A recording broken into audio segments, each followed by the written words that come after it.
Donald Trump is in full-blown re-election mode, so he decided to do a town hall with Sean Hannity on Fox News, and it was a disaster for anyone paying attention who actually cares about progress in this country, or maybe doing something about coronavirus, or maybe having a leader who has priorities.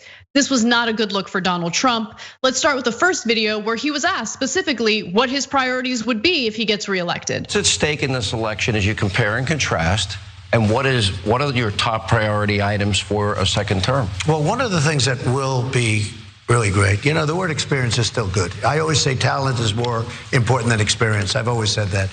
But the word experience is a very important word. It's in a very important meaning. I never did this before. I never slept over in Washington. I was in Washington, I think 17 times. All of a sudden, I'm president of the United States. You know the story. I'm riding down Pennsylvania Avenue with our first lady, and I say, this is great. But I didn't know very many people in Washington. It wasn't my thing. I was from Manhattan, from New York. Now I know everybody. And I have great people in the administration. You make some mistakes, like an idiot like Bolton. All he wanted to do is drop bombs on everybody. You don't have to drop bombs on everybody. You don't have to kill people. What? I mean, that was what? So what are his priorities? That was not an answer. That was a nightmare. And he says he has great people in the administration, except the turnover in his administration has been insane. I mean, Bolton's gone. I mean, Esper's next. There's no question about that, because Esper had the audacity to cross him once when it came to the brutal force used against protesters in DC.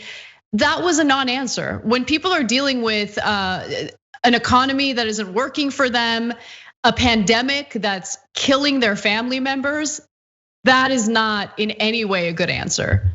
Yeah, look, if you ask me what I want to do if I'm in office, I'd have an answer for you so quick. We got to get money out of politics. It's killing us. That's my number one priority. We got to get Medicare for all. We got to get Green New Deal. These are things. That's why I'm running. For God's sake, we got to get these things done. We got to pass the bills. That fool has never even thought about it. He's running for president again, never given it 1 second of thought. What do you want to do? I'll tell you what he wants to do. He wants to be president again. He wants to beat the Democrats and brag. It's me, me, me, me, me. Come on, you can see it. He didn't give a single answer. That was verbal diarrhea. I'll tell you what, you remember that great story where I was going down Pennsylvania Avenue and I said, this is great? That's not a story. And no, I don't remember that story. If you were to give him truth serum, shout out to Ida Rodriguez's awesome podcast, and ask him, what are your true priorities if you get reelected? How do you plan on using the executive branch to enrich yourself financially? He's thought about that. There's no question he's thought about that, because that's all he thinks about. That's such a great point, Anna. If you told him, okay, be honest, give me your 3 top priorities if you're elected president, he'd probably think, what am I gonna get out of Turkey, Saudi Arabia, Russia, etc.? What buildings am I gonna build afterwards, etc.? Well, how about the American people? American people.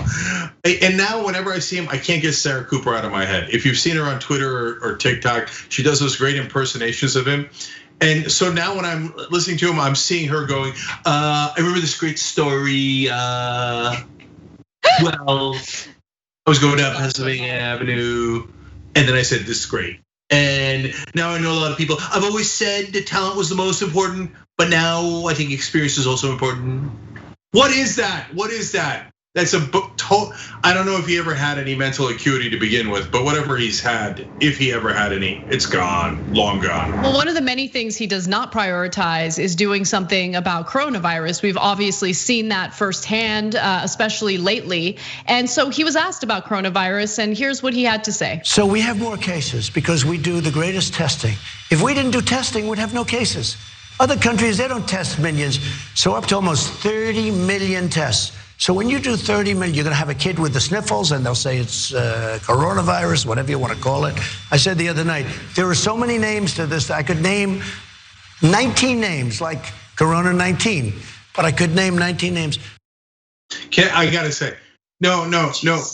One of the 19 names is not Corona 19. It's COVID-19 or coronavirus. No one calls it Corona 19.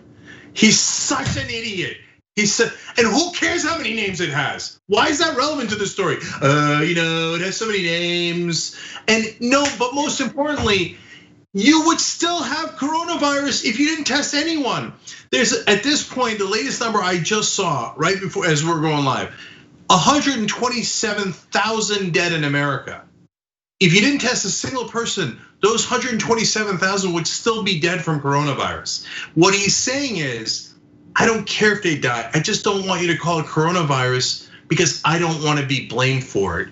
You're a pathetic excuse for a human being, let alone a leader. What he's doing there is trying to make people question the validity of the coronavirus confirmations or cases, right? So the person in my life who came to me was like, oh, I heard that hospitals are being pressured to refer to all of these illnesses as coronavirus, when in reality, it's not coronavirus, just to inflate the numbers.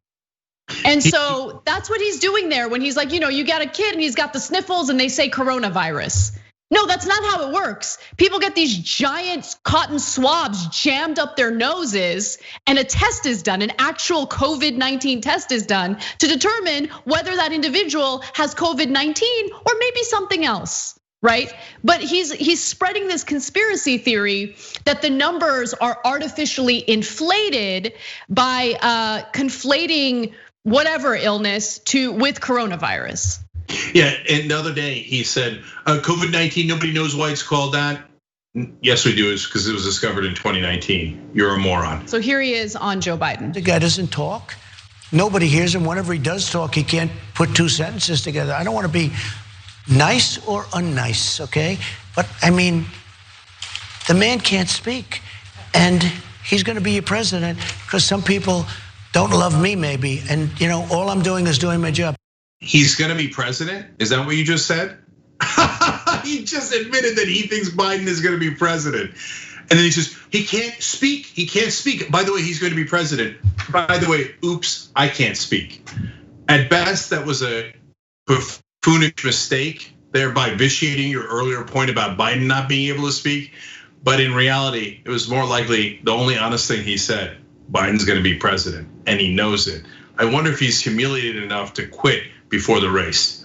All right, we've got actually more videos in the post game, including these Karens. You will not believe they're record breaking in their stupidity.